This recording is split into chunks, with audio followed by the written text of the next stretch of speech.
ನಮೋ ಅರಿಹಂತಾಣಂ ನಮೋ ಸಿದ್ಧಾಣಂ ನಮೋ ಆಯುರ್ಯಾಣಂ ನಮೋ ವಜ್ರಾಯಾಣಂ ನಮೋ ಲೋಯೇ ಸವ್ವಸಾಹುಣಂ ಓಂಕಾರಂ ಬಿಂದು ಸಂಯುಕ್ತಂ ನಿತ್ಯಂ ಧ್ಯಾಯಂತಿ ಯೋಗಿನಃ ಕಾಮದಂ ಮೋಕ್ಷದಂ ಚೈವ ಓಂಕಾರಾಯ ನಮೋ ನಮಃ ಅವಿರಲ ಶಬ್ದಘನೌಘಲ ಪ್ರಕ್ಷಾಲಿತ ಸಕಲ ಭೂತಲ ಮಲಕಲಂಕ ಮುನಿವಿರುಪಾಸಿತ ತೀರ್ಥ ಸರಸ್ವತಿ ಹರಿತು ನೋ ದುರಿತಾನ್ ಅಜ್ಞಾನತಿಮಿರಾಂಧಾನಾಂ ಜ್ಞಾನಾಂಜನಶಲಾಕಯ ಚಕ್ಷುರುನ್ಮೀಲಿತಂ ಯೇನ ತಸ್ಮೈ ಶ್ರೀ ಗುರವೇ ನಮಃ. ಮಂಗಲಂ ಭಗವಾನ್ ವೀರೋ ಮಂಗಲಂ ಗೌತಮೋ ಗಣಿ ಮಂಗಲಂ ಕುಂದಕುಂದಾದ್ಯೋ ಜೈನಧರ್ಮೋऽस्तु ಮಂಗಲಂ ಸರ್ವಮಂಗಲಮಾಂಗಲ್ಯಂ ಸರ್ವಕಲ್ಯಾಣಕಾರಕಂ ಪ್ರಧಾನಂ ಸರ್ವಧರ್ಮಾಣಾಂ ಜೈನಂ ಜಯತು ಶಾಸನಂ. ಲಕ್ಷ್ಮೀನಿವಾಸನಿಲಯಂ ವಿಲೀನವಿಲಯಂ ನಿಧಾಯ ರತಿವೀರಂ ಆತ್ಮಾನುಶಾಸನಮಹಂ ವಕ್ಷೇ ಮೋಕ್ಷಾಯ ಭವ್ಯಾನಾಂ.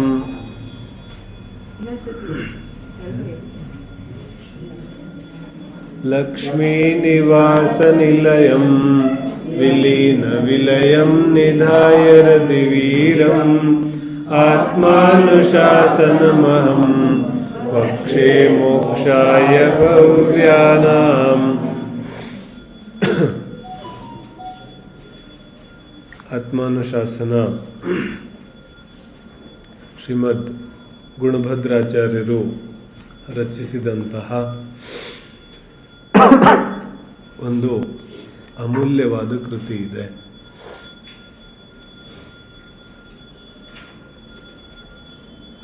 ಬಹಳಷ್ಟು ಪ್ರಕಾರವಾಗಿ ಜಿನಾಗಮದಲ್ಲಿ ಧರ್ಮವನ್ನು ತಿಳಿಸುವಂತಹ ಪ್ರಯತ್ನ ಆಚಾರ್ಯರದು ನಡೆದಿದೆ. ಅದರಲ್ಲಿ ಬಹಳ ವಿಶಿಷ್ಟವಾದಂತಹ ಗ್ರಂಥಗಳ ರಚನೆಯನ್ನು ನಾವು ನೋಡ್ತೇವೆ. ಅಂತಹ ವಿಶಿಷ್ಟವಾದ ಗ್ರಂಥಗಳ ಒಂದು ಸರಣಿಯಲ್ಲಿ ಅತ್ಯಂತ ವಿಶಿಷ್ಟವಾದಂತಹ ತನ್ನದೇ ಆದಂತಹ ಒಂದು ವಿಶಿಷ್ಟ ವರ್ಣನಾ ಪದ್ಧತಿಯ ಗ್ರಂಥ ಆತ್ಮಾನುಶಾಸನ ಇದೆ. ಆತ್ಮಾನುಶಾಸನದ ವರ್ಣನೆಯ ಪದ್ಧತಿ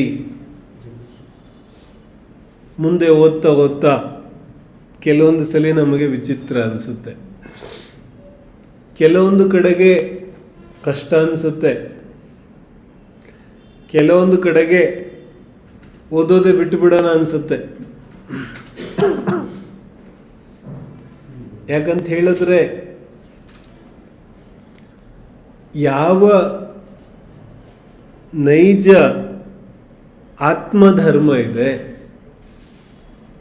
ಯಾವ ವಾಸ್ತವಿಕ ಜಿನಧರ್ಮ ಇದೆ, ಅದನ್ನು ಆಚಾರ್ಯರು ನಮ್ಮ ಮುಂದೆ ತಂದಿಡ್ತಾರೆ. ಆದರೆ ಸಮಸ್ಯೆ ಏನಿದೆ, ಕಿ ಜಿನಧರ್ಮ ಜೀವನದಲ್ಲಿ ಪ್ರಾಪ್ತಿಯಾಗಬೇಕಾದ್ರೆ ಸ್ವಲ್ಪ ಪುರುಷಾರ್ಥ ಮಾಡಬೇಕಾಗುತ್ತೆ. ನಿರರ್ಥಕವಾದದ್ದನ್ನು ಬಿಟ್ಟರೆ ಸಾರ್ಥಕವಾದದ್ದು ಸಿಗುತ್ತೆ.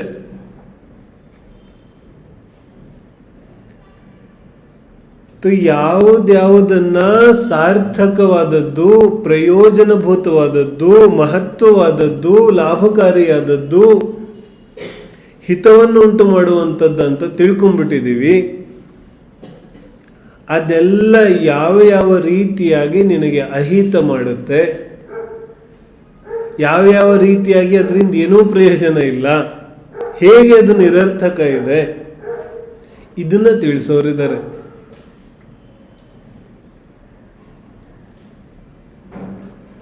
ತೋ ಈ ಗ್ರಂಥ ಪ್ರಾರಂಭ ಮಾಡುವಾಗಲೇ ಆಚಾರ್ಯರಿಗೆ ಗೊತ್ತಿದೆ ಈ ಎದುರುಗಡೆಯ ಅಜ್ಞಾನಿ ಶಿಷ್ಯನ ಮನಸ್ಥಿತಿ ಏನಿದೆ ಅಂತ ಚೆನ್ನಾಗಿ ಗೊತ್ತಿದೆ. ಅದಕ್ಕೆ ಗ್ರಂಥದ ಹೆಸರೇನಿಟ್ಟಿದ್ದಾರೆ, ಆತ್ಮ ಅನುಶಾಸನ್. शासन ಅಂದ್ರೆ ಏನು? शासन माने क्या होता है? मूल नायक शासन तीर्थंकर, अंतिम तीर्थंकर महावीर स्वामी. तो शासन नायक माने शासन ಅಂದ್ರೆ ಉಪದೇಶ. शासन माने होता है उपदेश. और अनु अनु ಅಂದ್ರೆ ಫಾಲೋ ಮಾಡೋದು, ಅನುಕರಣೆ, ಅನುಸರಣೆ, मानना. तो उपदेशवನ್ನ अनुसರಣೆ ಮಾಡೋದು, ये हो गया अनुशासन. अनुशासन माने उपदेश को मानना, स्वीकार करना, पालन करना. शासन, अनुशासन. और आगे शब्द क्या जोड़ दिया? आत्मा. आत्म अनुशासन. तो उपदेश ಎಲ್ಲಿಂದ ಬರೋದಿದೆ? ಆತ್ಮನ ಉಪದೇಶವನ್ನ ಪಾಲನೆ ಮಾಡೋದು. उसको क्या कह दिया? आत्मानुशासन. ಆತ್ಮ ಉಪದೇಶ ಕೊಡುತ್ತೇನು? ಆತ್ಮನ ಉಪದೇಶ ಎಲ್ಲಿಂದ ಬರುತ್ತೆ? ಎರಡು ಪ್ರಕಾರದ ಆತ್ಮಗಳಿದೆ. ಆತ್ಮ ಎರಡು ಪ್ರಕಾರದಿದೆ. ಯಾವುದೆರಡು ಪ್ರಕಾರದಿದೆ? ಬಲೆ ಒಂದು ಶುದ್ಧ ಆತ್ಮ ಇದೆ, ಒಂದು ಅಶುದ್ಧ ಆತ್ಮ ಇದೆ, ಸಂಸಾರಿ ಆತ್ಮ ಇದೆ. तो ಇಲ್ಲಿ ಉಪದೇಶ ಕೂಡ ಎರಡು ಪ್ರಕಾರದ್ದು. ಮೂಲ ಉಪದೇಶ ತೋ ಅರ್ಹಂತ ಪರಮೇಷ್ಠಿ ಉಪದೇಶ ಇದೆ, ಅದಕ್ಕೆ ನಾವು ಶಾಸನ ಅಂತ ಕರಿತೀವಿ. ಅರ್ಹಂತರ ಉಪದೇಶ ಅದು ಶಾಸನ ಇದೆ. ಆ ಅರ್ಹಂತರ ಉಪದೇಶದ ಅನುಸಾರವಾಗಿ ಯಾರ ಜೀವನ ಇದೆ ಅದು ಆತ್ಮಾನುಶಾಸನ ಇದೆ. तो ಆತ್ಮ ಅಂದ್ರೆ ಅರ್ಹಂತ ಪರಮೇಷ್ಠಿ, ಮೊದಲನೇ ಅರ್ಥ. ಎರಡನೇದೇನು ಹೇಳ್ತಿದ್ದಾರೆ ಕಿ ಆತ್ಮ ಉಪದೇಶ ಯಾವೆಲ್ಲ ದ್ರವ್ಯ ಕರ್ಮ, ಭಾವಕರ್ಮ, ನೋಕರ್ಮಗಳಿಂದ ರಹಿತ, ರಾಗದ್ವೇಷಗಳಿಂದ ರಹಿತ, ಯಾವ ಅಂತರಂಗ ಆತ್ಮ ಸ್ವಭಾವ ಇದೆ, ಅಲ್ಲಿಂದ ಯಾವ ಭಾವ ಉಂಟಾಗ್ತಾ ಇದೆ ಅದು ಅನುಶಾಸನ ಇದೆ.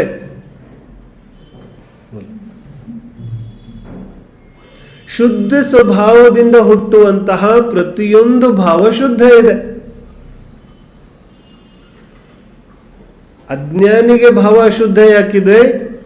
ಅದು ಶುದ್ಧ ಭಾವದಿಂದ ಹುಟ್ಟುತ್ತಾ ಇಲ್ಲ. ಅದೆಲ್ಲಿಂದ ಹುಟ್ಟುತ್ತಾ ಇದೆ? ಅಶುದ್ಧ ಭಾವ ಅಂದ್ರೆ ಎಲ್ಲಿಯೂ ಹೊರಗಡೆಯಿಂದ ಸಾಲ ತಗೊಂಡಿದ್ದಾನೆ. उधार लिया, किससे उधार लिया? किसी से भी ले सकता है. ಸ್ಕೂಲಿಂದ, ಕಾಲೇಜಿಂದ, ಕುಟುಂಬದಿಂದ, ಸಮಾಜದಿಂದ, ಸ್ನೇಹಿತರಿಂದ, ಎಲ್ಲಿಂದಾದ್ರೂ ಸಾಲ ತಗೊಂಬಂದಿದ್ದಾನೆ ಆ ಭಾವವನ್ನ. ಇವನು ಹುಟ್ಟುತ್ತಾ ಇಲ್ಲ.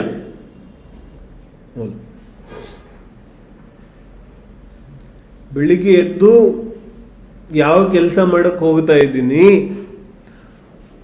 ಆ ಕೆಲಸ ನನ್ನ ಸ್ವಭಾವದಿಂದ ಹುಟ್ಟುತ್ತಾ ಇದೆಯೋ ಅಥವಾ ಎಲ್ಲಿಂದನೋ ಬೇರೆ ಕಡೆಯಿಂದ ಸಾಲ ತಗೊಂಡ್ಬಂದಿದ್ದೀನೋ? ऐसा ವಿಚಾರ करना पड़ेगा. ಏನ್ ಹೇಳ್ತಿದ್ದಾರೆ? ಕೆಲಸ ಒಂದೇ ಇದೆ. ಜಿನಾಗಮದಲ್ಲಿ ಅದಕ್ಕೆ ಇದು ಪುಣ್ಯ ಇದು ಪಾಪ ಅಂತ ಹೇಳಿಲ್ಲ. ಪುಣ್ಯ ಪಾಪದ ಕೆಟಗರಿ ಹೇಳಿಲ್ಲ. ಏನ್ ಹೇಳ್ತಿದ್ದಾರೆ? ಒಂದೇ ಕೆಲಸ, ಅಜ್ಞಾನಿನೂ ಮಾಡ್ತಾನೆ, ಜ್ಞಾನಿನೂ ಮಾಡ್ತಾನೆ. ಜ್ಞಾನಿಯ ಕೆಲಸ ಆತ್ಮನಿಂದ ಹುಟ್ಟುತ್ತಾ ಇದೆ, ಅದಕ್ಕೆ ಆತ್ಮಾನುಶಾಸನ ಅಂದ್ರು. ಅಜ್ಞಾನಿಯ ಅದೇ ಕೆಲಸ ಅಜ್ಞಾನದಿಂದ ಹುಟ್ಟುತ್ತಾ ಇದೆ. ದೇಹದಿಂದ ಹುಟ್ಟುತ್ತಾ ಇದೆ, ಸ್ವಾರ್ಥದಿಂದ ಹುಟ್ಟುತ್ತಾ ಇದೆ, ಭೋಗದಿಂದ ಹುಟ್ಟುತ್ತಾ ಇದೆ. ಅಜ್ಞಾನ ಅನುಶಾಸನ ಇದೆ. ಆತ್ಮನಿಂದ ಹೆಂಗೆ ಹುಟ್ಟುತ್ತೆ? ಬೋಲಿ ಯಾವ ನನ್ನ ಆತ್ಮ ಸ್ವಭಾವ ಇದೆಯಲ್ಲ, ಅದಕ್ಕೋಸ್ಕರ ಯಾವ ಕೆಲಸ ಮಾಡ್ತಾ ಇದ್ದೀನಿ, ಅದೆಲ್ಲ ಆತ್ಮ ಸ್ವಭಾವ ಇದೆ. ನನ್ನ ಸ್ವಭಾವಕ್ಕೋಸ್ಕರ, ನನ್ನ ಸ್ವಭಾವದ ಪ್ರಾಪ್ತಿಗೋಸ್ಕರ, ಉನ್ನತಿಗೋಸ್ಕರ ಯಾವ ಕೆಲಸ ಮಾಡ್ತಿದ್ದೀನಿ ಅದೆಲ್ಲವೂ ಆತ್ಮಕ್ರಿಯೆ ಇದೆ, ಆತ್ಮನಿಗೋಸ್ಕರ ಸಮರ್ಪಿತ ಇದೆ. ಮತ್ತು ಯಾವುದರಿಂದ ದೇಹದ ಪೋಷಣೆ ಆಗ್ತಾ ಇದೆ, ಅಜ್ಞಾನದ ಪೋಷಣೆ ಆಗ್ತಿದೆ, ರಾಗದ್ವೇಷದ ಪೋಷಣೆ ಆಗ್ತಾ ಇದೆ, ಅದು ಅಧರ್ಮ ಇದೆ. ಸಮಾಜದಲ್ಲಿ ಅದಕ್ಕೆ ಧರ್ಮ ಅಂತ ಕರಿಬಹುದು, ಲೇಕಿನ್ ಹೇವೋ ಅಧರ್ಮ. ಪ್ರಪಂಚದಾದ್ಯಂತ ಧರ್ಮ ಅಂತ ಕರಿಬಹುದು ಅದಕ್ಕೆ, ಆದ್ರೆ ಅಧರ್ಮ ಇದೆ. ಯಾಕಂದ್ರೆ ಅದರಿಂದ ರಾಗದ್ವೇಷದ ಪೋಷಣೆ ಆಗ್ತಿದೆ, जीव भाव सिखता ಇಲ್ಲ. तो क्या कह दिया उसको? आत्मानुशासन, जो आत्मा से उठे. तो ಯಾವ ಯಾವ ನಮ್ಮ ವ್ರತ ಉಪವಾಸ ಕ್ರಿಯಾಕಾಂಡಗಳಿದೆ, ಆ ಎಲ್ಲ ವ್ರತ ಉಪವಾಸ ಕ್ರಿಯಾಕಾಂಡಗಳು ಆತ್ಮನಿಂದ ಹುಟ್ಟುತ್ತಾ ಇದ್ರೆ ಅದು ಆತ್ಮಾನುಶಾಸನ ಇದೆ, ಅದು ಧರ್ಮ ಇದೆ. ಮತ್ತು ಅದೇ ಕ್ರಿಯಾಕಾಂಡ ಸ್ವಭಾವದಿಂದ ಹುಟ್ಟುತ್ತಾ ಇಲ್ಲ, ಹಾಗಾದ್ರೆ ಅಧರ್ಮ ಇದೆ. ಅದೇ ಕೆಲಸ ಬೇರೆ ಇಲ್ಲ, ಕರ್ಮ ಒಂದೇ ಇದೆ. ಎರಡು ಉಪದೇಶಗಳಾಯ್ತು. ನಿಷ್ಠೆಯಿಂದ ಆತ್ಮನಿಗೆ ಉಪದೇಶ ಕೊಡ್ತಾನೆ. ಇಷ್ಟು ಉಪದೇಶದಲ್ಲಿ ಓದ್ಕೊಂಡ್ ಬಂದಿದ್ದೀವಲ್ಲ ನಾವು. ಆತ್ಮೈವ ಆತ್ಮನಃ ಗುರು, ನೆನಪಿದ್ದಾನೆ? ಆತ್ಮೈವ ಆತ್ಮನಃ ಗುರು, ಆತ್ಮನೇ ಆತ್ಮನ ಗುರು ಇದ್ದಾನೆ. ನಿಷ್ಠೆ ಏನಿದೆ ಅಂತೂ ಆತ್ಮಾನುಶಾಸನ, ನನ್ನ ಆತ್ಮ ನನಗೆ ಗುರು ಇದೆ, ಅದು ಉಪದೇಶ ಕೊಡುತ್ತೆ. ಬೇರೆಯವರ ಉಪದೇಶದ ಅಗತ್ಯ ಇಲ್ಲ. ಯಾಕೆ ಜೀವ ಅಂತೂ ಸ್ವಯಂಭೂ ಸಮರ್ಥ ಇದ್ದಾನೆ. ಜ್ಞಾನ ಇದೆ ತಾನೆ ನಮ್ಮಲ್ಲಿ, ಆ ಜ್ಞಾನವೇ ಉಪದೇಶ ಇದೆ. ಆ ಜ್ಞಾನವೇ ಜೀವಿಯನ್ನು ಮುನ್ನಡೆಸುತ್ತೆ, ಜ್ಞಾನನೇ ಜೀವಕ್ಕೆ ದಾರಿ ತೋರಿಸುತ್ತೆ. ಏನಾಯ್ತು? ಆತ್ಮಾನುಶಾಸನ, ನಿಶ್ಚಯದಿಂದಂತೂ ಆತ್ಮನೇ ಆತ್ಮನಿಗೆ ಉಪದೇಶ ಕೊಡುತ್ತೆ. ತನ್ನ ಸಮ್ಯಕ್ ಜ್ಞಾನದಿಂದ ಹಿತ ಅಹಿತ ಸರಿ ತಪ್ಪುಗಳನ್ನು ತಿಳಿಸುತ್ತೆ. ಅದು ಆತ್ಮಾನುಶಾಸನ ಇದೆ. ಮತ್ತು ವ್ಯವಹಾರದಿಂದ ಅರ್ಹಂತ ಪರಮೇಷ್ಠಿ ಉಪದೇಶ ಇದೆ, ಜಿನವಣೆ ಇದೆ, ಜಿನವಚನಗಳಿದೆ, ಶಬ್ದ ಬ್ರಹ್ಮ ಅಂತ ಕರೀತಾರೆ ಅದಕ್ಕೆ. ಈ ಶಬ್ದ ಬ್ರಹ್ಮದಿಂದ ಉಪದೇಶ ಸಿಗುತ್ತೆ. ಈ ಶಬ್ದ ಬ್ರಹ್ಮವನ್ನು ಉಪಯೋಗಿಸಿಕೊಂಡು ಯಾರು ಸ್ವಭಾವವನ್ನು ಗುರುತಿಸ್ತಾನೆ, ಅದು ಆತ್ಮಾನುಶಾಸನ ಇದೆ.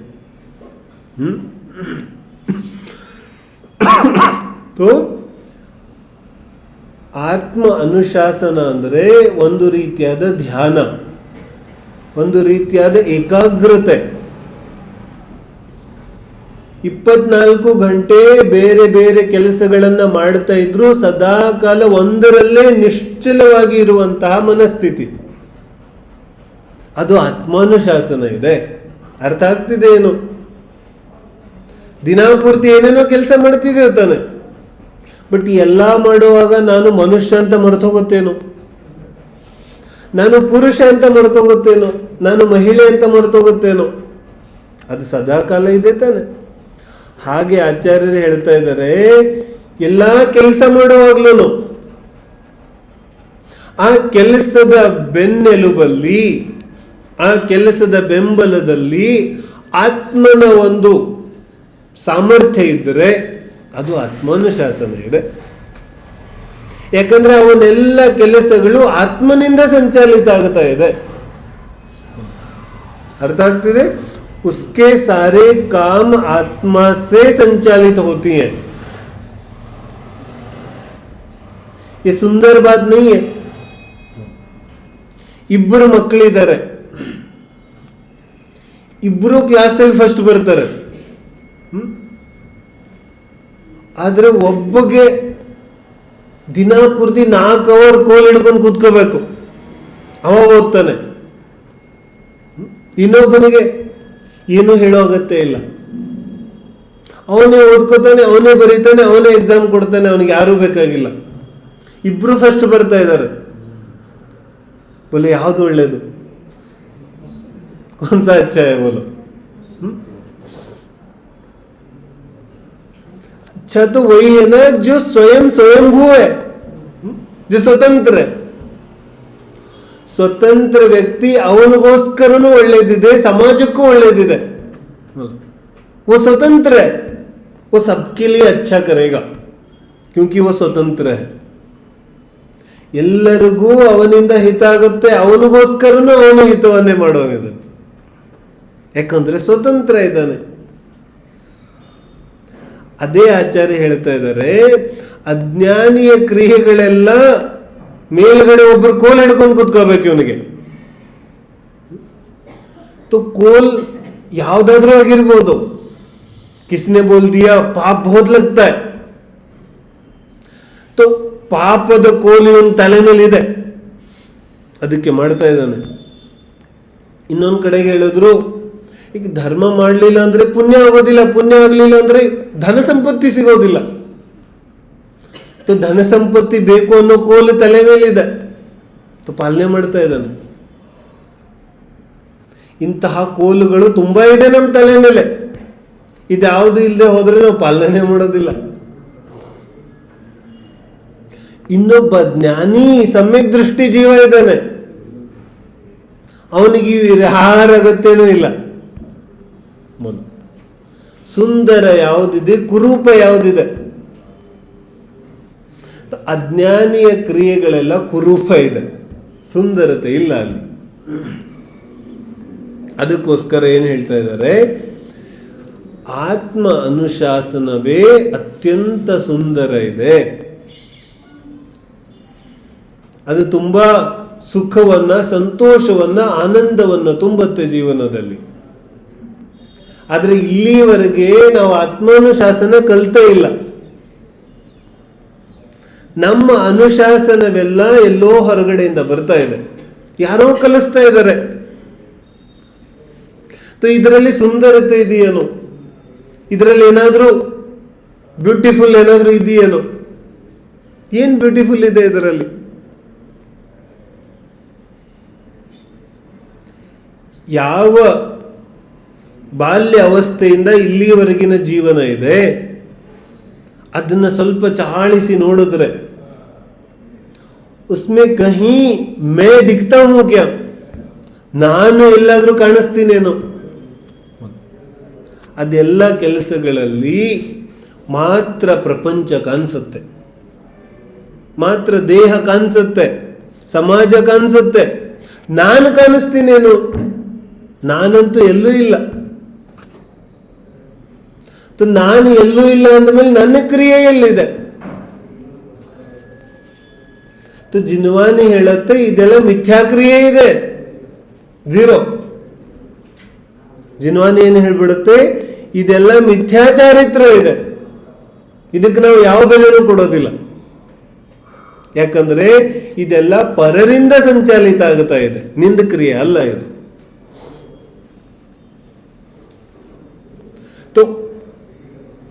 ಆತ್ಮಾನುಶಾಸನದ ಪ್ರಾರಂಭ ಎಲ್ಲಿಂದ ನಡೀತಾ ಇದೆ?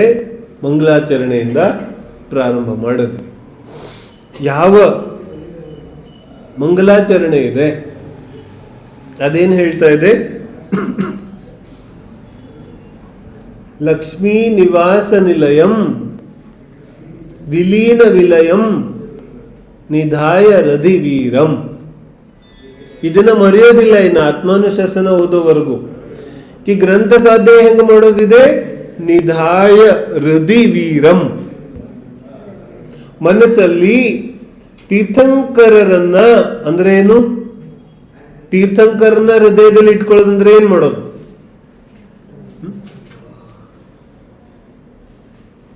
ತೀರ್ಥಂಕರರನ್ನ ಹೃದಯದಲ್ಲಿ ಸ್ಥಾಪಿಸುವುದು ಅಂದ್ರೆ ಏನು? तीर्थंकर उपदेश, तीर्थंकर नाम ही उपदेश का होता है, समझो इस बात को.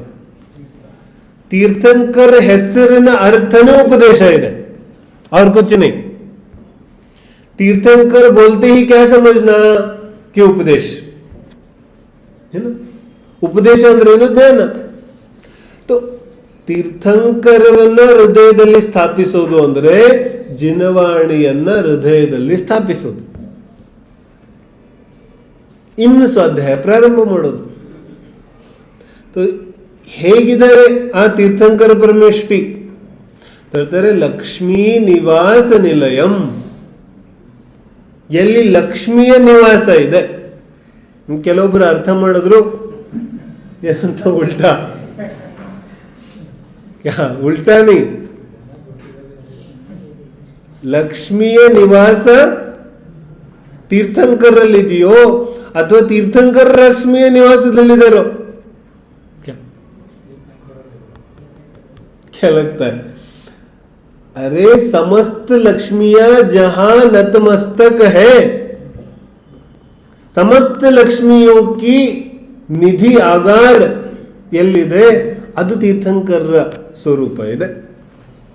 ಲಕ್ಷ್ಮೀ ನಿವಾಸ ಅಂದ್ರೆ ಎಲ್ಲಿ ಎಲ್ಲ ಲಕ್ಷ್ಮಿಗಳ ನಿವಾಸ ಇದೆ, ಆವಾಸ ಇದೆ.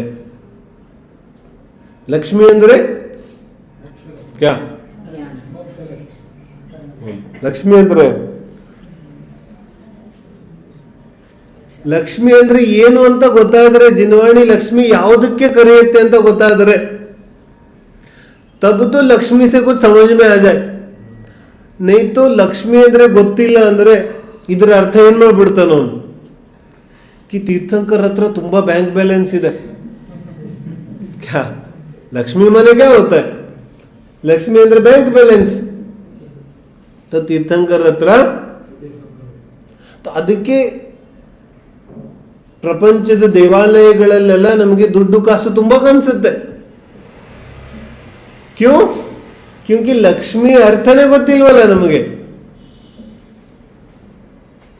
ಇಲ್ಲಿ ಗುಣಭದ್ರ ಸ್ವಾಮಿ ಹೇಳ್ತಿದ್ದಾರೆ ಲಕ್ಷ್ಮೀ ನಿವಾಸ ನಿಲಯಂ, ಎಲ್ಲಿ ಲಕ್ಷ್ಮಿಗಳ ಆವಾಸ ಸ್ಥಾನ ಇದೆ. ಲಕ್ಷ್ಮಿ ಅಂದ್ರೆ ಲಕ್ಷ್ಮಿ ಎರಡು ಪ್ರಕಾರದಿದೆ, ಅಂತರಂಗ और ಬಹಿರಂಗ. तो ಮೊದಲನೇ ಲಕ್ಷ್ಮಿಗೆ ಕರೆದ್ರು ಆತ್ಮ ಸ್ವಭಾವ, ये पहली लक्ष्मी, और दूसरी लक्ष्मी देह स्वभाव. ಇದು ಎರಡು ಲಕ್ಷ್ಮಿ ಇದೆ. तो देह स्वभाव माने समोसरण, उपदेश अथवा परमोधारिक शरीर. ಆತ್ಮ ಸ್ವಭಾವ ಅಂದ್ರೆ ಅನಂತ ಚತುಷ್ಟಯ. ಇದು ಲಕ್ಷ್ಮಿ ಇದೆ, ಇದು ಲಕ್ಷ್ಮಿ ಅನ್ಸುತ್ತೇನೋ ನಮಗೆ. कभी इसको लक्ष्मी मानते भी है हम लोग, ಅನ್ಸುತ್ತೆ ಇದು ಲಕ್ಷ್ಮಿ ಇದೆ ಅಂತ. ಅನಂತ ಜ್ಞಾನ ಇದೆ, ಅನಂತ ದರ್ಶನ ಇದೆ, ಅನಂತ ಶಕ್ತಿ ಇದೆ. ಈ ಅನಂತ ಜ್ಞಾನ ನನ್ನ ಲಕ್ಷ್ಮಿ ಇದೆ, ಶಾಶ್ವತ ಲಕ್ಷ್ಮಿ ಇದೆ, ಎಂದು ಬಿಟ್ಟು ಹೋಗೋದಿಲ್ಲ ಅಂತ ಲಕ್ಷ್ಮಿ ಇದೆ. ಇದಕ್ಕೆ ಲಕ್ಷ್ಮಿ ಅಂತ ಕರೀತಾರೆ. ಆತ್ಮ ಸ್ವಭಾವವೇ ನಿಜವಾದ ಲಕ್ಷ್ಮಿ ಇದೆ. ಅದು ಯಾರಿಗೆ ಪ್ರಕಟ ಆಗಿದೆ ಅದು ತೀರ್ಥಂಕರ ಪರಮೇಷ್ಠಿ. ಲಕ್ಷ್ಮೀ ನಿವಾಸ ನಿಲಯಂ.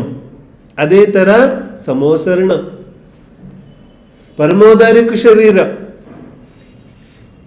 ಇದೆಲ್ಲ ಏನಿದೆಯಲ್ಲ ಇದು ಬಾಹ್ಯ ಲಕ್ಷ್ಮಿ ಇದೆ. ಬಾಹ್ಯ ಲಕ್ಷ್ಮಿನೂ ಎಂಥದ್ದು? ನಾವು ಲಕ್ಷ್ಮಿ ಬಾಹ್ಯ ಲಕ್ಷ್ಮಿ ಯಾವುದಕ್ಕಂತೀವಿ, ಇಲ್ಲಿ ಬಾಹ್ಯ ಲಕ್ಷ್ಮಿ ಯಾವುದಿದೆ? ಬೋಲಿ ಊಟ ಮಾಡಲಿಕ್ಕೆ ತುಂಬಾ ಪದಾರ್ಥಗಳಿದೆ ಮನೆಯಲ್ಲಿ, ಇದು ಲಕ್ಷ್ಮಿನೋ ಅಥವಾ ಹಸಿವೆ ಆಗುತ್ತಾ ಇಲ್ಲ ಇದು ಲಕ್ಷ್ಮಿನೋ?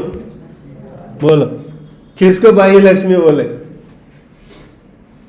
खाने को बहुत सारा रखा हुआ है, इसको हम लक्ष्मी बोलेंगे कि भूख ही नहीं लगती, ये लक्ष्मी है. तो बाह्य लक्ष्मी ಯಾವುದಕ್ಕಂದ್ರು परमोदारिक शरीर जिसको भूख ही नहीं लगती, ಹಸಿವೆ ಆಗೋದಿಲ್ಲ, ಅದು ಬಾಹ್ಯ ಲಕ್ಷ್ಮಿ ಇದೆ. तो ಬಾಹ್ಯ ಲಕ್ಷ್ಮಿಯನ್ನು ಕೂಡ ನಾವು ಯಾವುದಕ್ಕೆ ಕರಿಬೇಕಿದೆ? ಅಂತಹ ದೇಹ ಪ್ರಗಟ ಆಗಿದೆ, ಯಾವುದಕ್ಕೆ ಹಸಿವು ಬಾಯಾರಿಕೆ ಬೆವರುಗಳಿಲ್ಲ.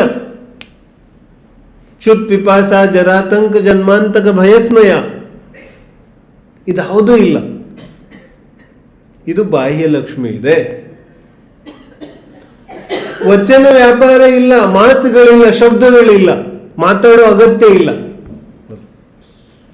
ತುಂಬಾ ಬುದ್ಧಿ ಇದೆ, ಜಾಸ್ತಿ ಮಾತಾಡುವಂತಹ ಬುದ್ಧಿ ಇದೆ, ಇದು ಒಳ್ಳೇದು. ಅಥವಾ ಮಾತಾಡೋ ಅವಶ್ಯಕತೆನೇ ಬರೋದಿಲ್ಲ, ಇದು ಒಳ್ಳೇದು. क्या कौन सा अच्छा है? जिसको बोलने की आवश्यकता ही नहीं पड़ती,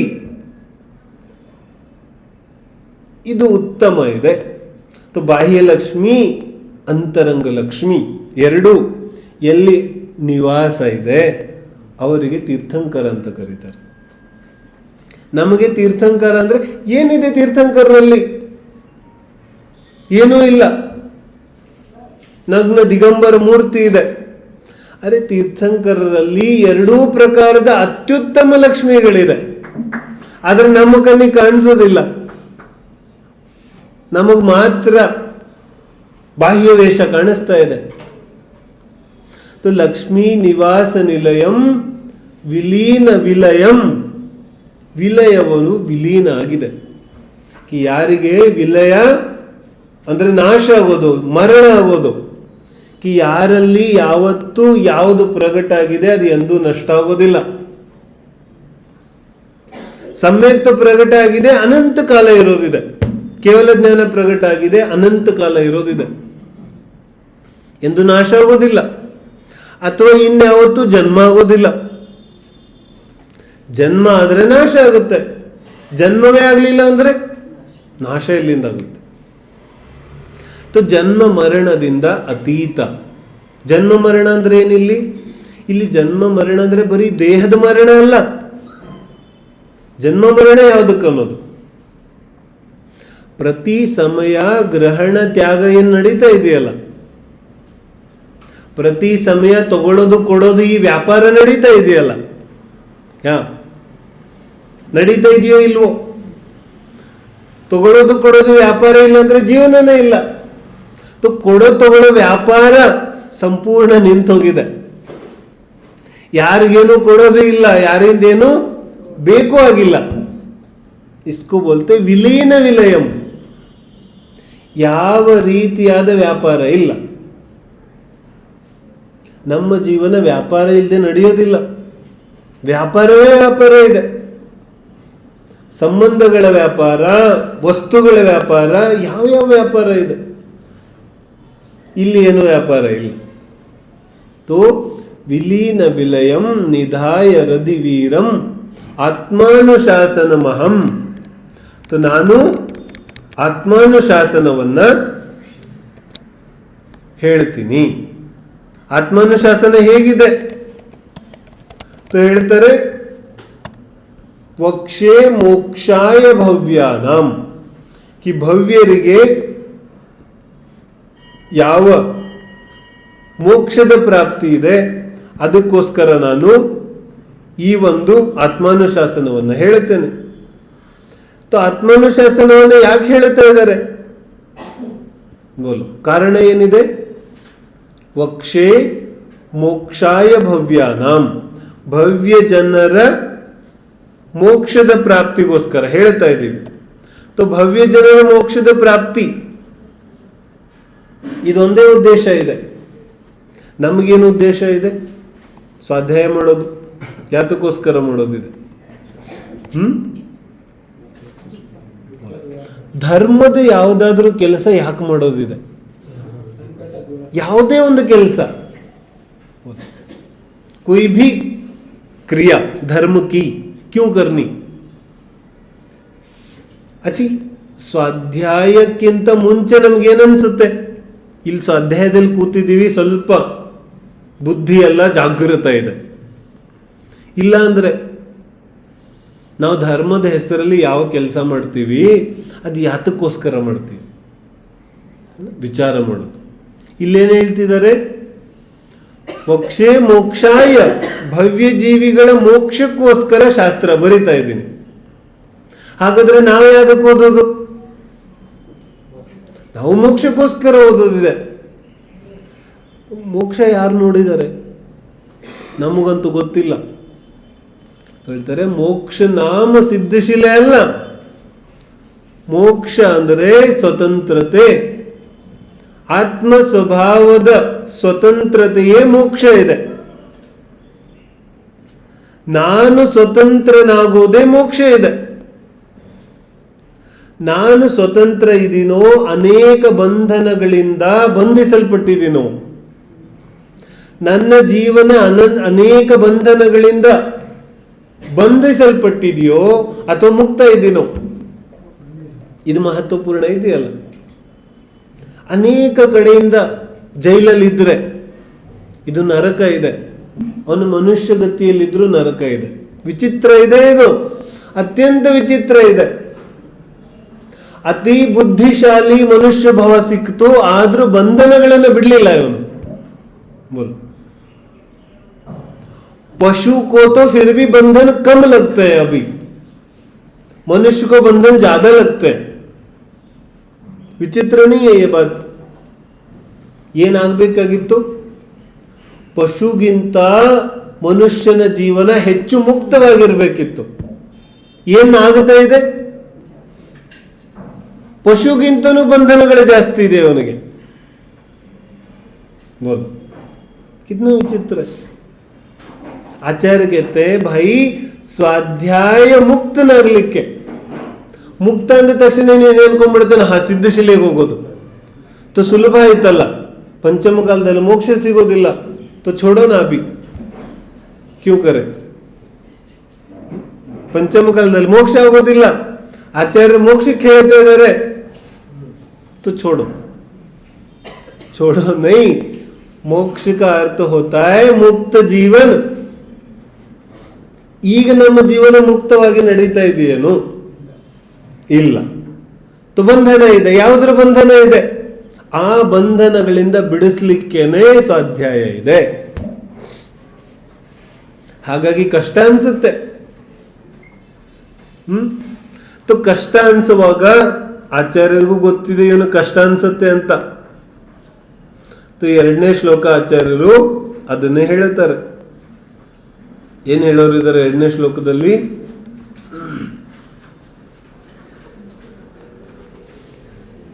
ಪುಸ್ತಕ ಇದ್ದವ್ರು 2ನೇ ಶ್ಲೋಕ ನೋಡಿ, ನಾ ಹೇಳ್ತೀನಿ, ರಿಪೀಟ್ ಮಾಡಿ.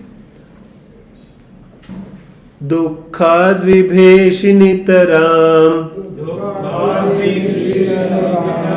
ಮಭಿವಂಚಸಿ ಸುಖಮತೋಹಮಪ್ಯಾತ್ಮನ್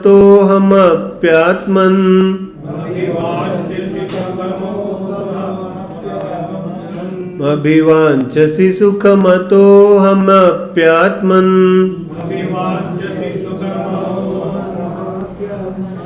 ದುಃಖಾಪಹಾರಿ ಸುಖಕರ ಮನುಷ್ಯಾಸ್ಮಿ ತವಾನುಮತಮೇವ.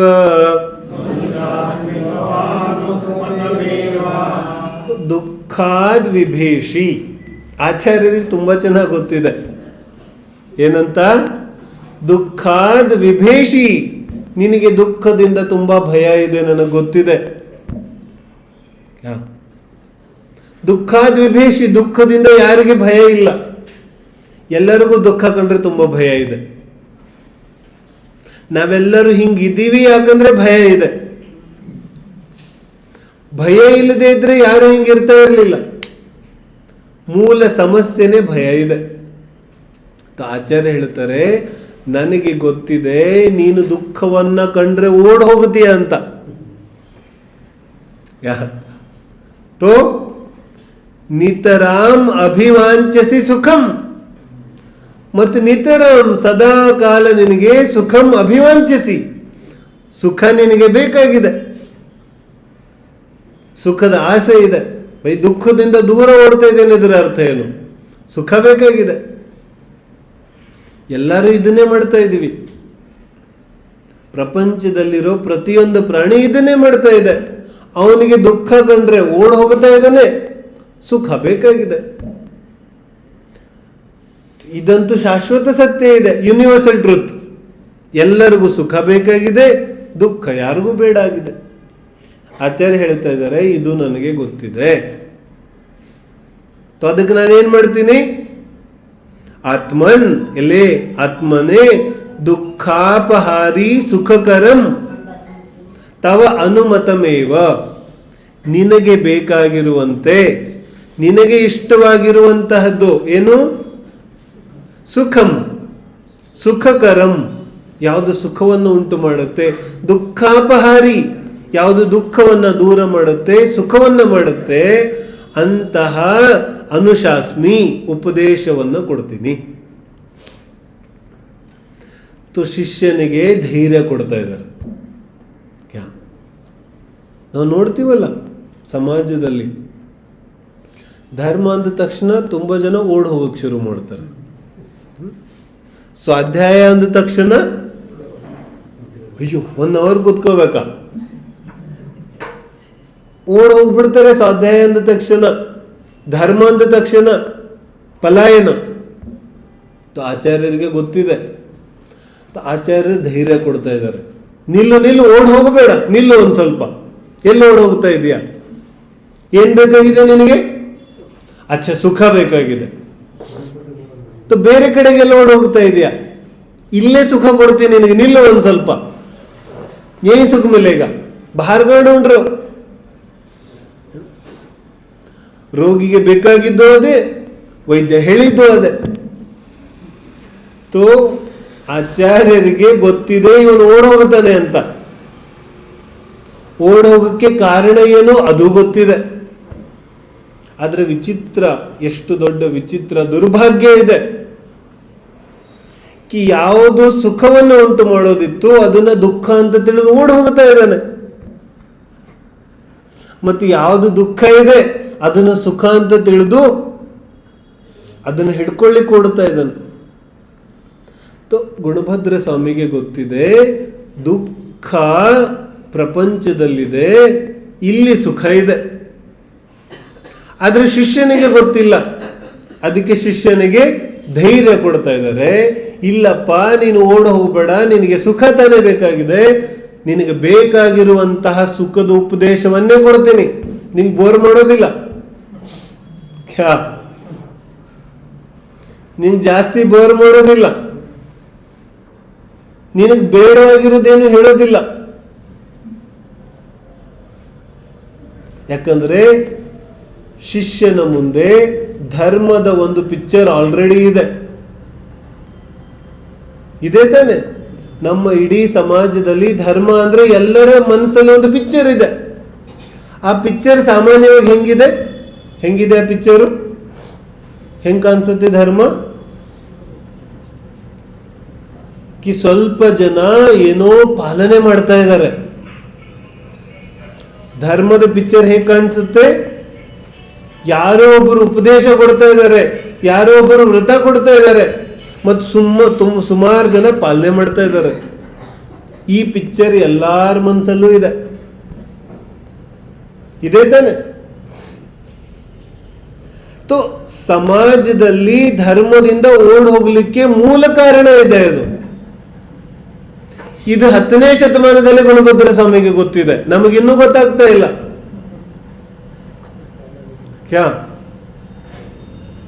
ಧರ್ಮದಿಂದ ನಮ್ಮ ಮಕ್ಕಳು ದೂರ ಓಡ ಹೋಗ್ತಾ ಇದ್ದಾರೆ. ಕಾರಣ ಏನು? ಇದೇ ಕಾರಣ ಇದೆ. ದುಃಖಾದ್ ವಿಭೇಷಿ ಸುಖಂ ಅನುವಾಂಛಸಿ. ಅವರಿಗೆ ದುಃಖ ಬೇಡಾಗಿದೆ, ಸುಖ ಬೇಕಾಗಿದೆ. ಆದ್ರೆ ಧರ್ಮದ ಯಾವ ಚಿತ್ರ ಇದೆ ಅದು ಹೆಂಗಿದೆ? ಅತ್ಯಂತ ದುಃಖಕರ ಇದೆ, ಬೋರ್ ಮಾಡುತ್ತೆ. ಧರ್ಮದಲ್ಲಿ ಬಂದ ತಕ್ಷಣ ಏನೇನ್ ಮಾಡ್ತಿದೀವಿ ಎಲ್ಲ ಬಿಡ್ಬೇಕಾಗುತ್ತೆ. ಜೀವ ಏನ್ ಮಾಡ್ತಾನೆ? ಇಲ್ಲಿಂದ ಓಡ್ ಹೋಗ್ಬಿಡ್ತಾನೆ. ಭಯ ಆಗ್ಬಿಡುತ್ತೆ ಅವನಿಗೆ. ಇಷ್ಟೆಲ್ಲ ಮಾಡೋದಾದ್ರೆ ಬೇಡವೇ ಬೇಡ ಅಂತ ಭಯ ಆಗಿ ಓಡೋಗ್ಬಿಡ್ತಾನ ಅವನು. ಯಾಕಂದ್ರೆ ಭಯವೇ ಜೀವನದ ವಾಸ್ತವಿಕ ಅನೇಕ ಪ್ರಕಾರದ ಅಸಂತೋಷಗಳಿಗೆ, ಅನೇಕ ಪ್ರಕಾರದ ಯಾವ ಕುರೀತಿ ಕುಆಚಾರಗಳಿದೆ ಅದಕ್ಕೆಲ್ಲವೂ ಕಾರಣ ಇದೆ. ಆ ಯಾವ ಅಸಂತೋಷ ಇದೆ ಅದೇ ಕಾರಣ ಇದೆ ಭಯ. ಭಯ ಎಲ್ಲಿಂದ ಬರುತ್ತೆ? ಭಯ ಯಾಕೆ ಹುಟ್ಟುತ್ತಾ ಇದೆ? ಭಯ ಎಲ್ಲಿಂದ ಬರುತ್ತೆ? ಭಯದ ಮೂಲ ಏನು? ಭಯ ದೂರ ಹೆಂಗಾಗುತ್ತೆ? ಸ್ವಾಧ್ಯಾಯ ಮಾಡಿ ಮಾಡಿ ನಮಗೆ ತಿಳಿತಾ ಇದೆಯಲ್ಲ, ಭಯದ ಮೂಲ ಅಜ್ಞಾನ ಇದೆ. ಭಯ ಕ್ಯೂ ಹೋತಾ ಹೈ? ಅನೇಕ ಪ್ರಕಾರದ ಭಯಗಳನ್ನು ಇಟ್ಕೊಂಡಿದೀವಲ್ಲ ಮನಸ್ಸಲ್ಲಿ. ಈ ಭಯಗಳು ಎಲ್ಲಿಂದ ಬರುತ್ತೆ? ಭಯ ಒಂದು ಪ್ರಕಾರದ ಸಂಚಿದೆ. ಯಾರು ಸಂಚು ಮಾಡ್ತಾ ಇದ್ದಾರೆ? ಅಜ್ಞಾನ. ಅಜ್ಞಾನ ಅಂದ್ರೆ ಮೋಹ. ಮೋಹ ತನ್ನನ್ನು ತಾನು ಜೀವಂತವಾಗಿಡಬೇಕಾದ್ರೆ ಅದು ಭಯವನ್ನು ಹುಟ್ಟಿಸಬೇಕಾಗುತ್ತೆ. ಭಯ ಹುಟ್ಟಲಿಲ್ಲ ಅಂದ್ರೆ ಜೀವ ಸ್ವತಂತ್ರ ಆಗಿಬಿಡ್ತಾನೆ. ಮೋಹಕ್ಕೆ ಜಾಗ ಇಲ್ಲಿದೆ. ಮೋಹ ಜೀವಂತವಾಗಿದೆ ಯಾಕಂದ್ರೆ ಭಯ ಇದೆ. ಭಯನೇ ಇಲ್ಲ ಅಂದ್ರೆ ಭಯನೇ ಇಲ್ಲ ಅಂದ್ರೆ ಯಾವ ಮೋಹ ಇದೆ? ಮೋಹನೇ ಇಲ್ಲ ಅಂದ್ರೆ ಸ್ವತಂತ್ರತೆ ಇದೆ, ಮುಕ್ತ ಇದೆ. ಈ ಎಲ್ಲ ಯಾವ ಭಯಗಳಿದೆ ಇವುಗಳ ಮೂಲ ಏನು? ಮುಂದೆ ಇದರದ್ದೇ ಪೀಠಿಕೆ ಬರೋದಿದೆ ಮುಂದಿನ ಶ್ಲೋಕದಲ್ಲಿ. ವಿಚಾರ ಕರೋ, ಯಾವ ಯಾವ ಪ್ರಕಾರದ ಭಯ ಇದೆ. ಎಲ್ಲಕ್ಕಿಂತ ದೊಡ್ಡ ಅಂತೂ ಮರಣ ಭಯ ಇದೆ. ಅಲ್ಲಿಂದ ಶುರುವಾಗಿ ಇನ್ನು ಹೆಜ್ಜೆ ಹೆಜ್ಜೆಗೂ ಭಯ ಇದೆ. ದೇಹದಲ್ಲಿ ರೋಗ ಬಂದ್ಬಿಟ್ರೆ ಪ್ರತಿ ಸಮಯ ಭಯ ಇದೆ ಇವನಿಗೆ. ವ್ಯಾಪಾರ ನಷ್ಟ ಆಗ್ಬಿಟ್ರೆ,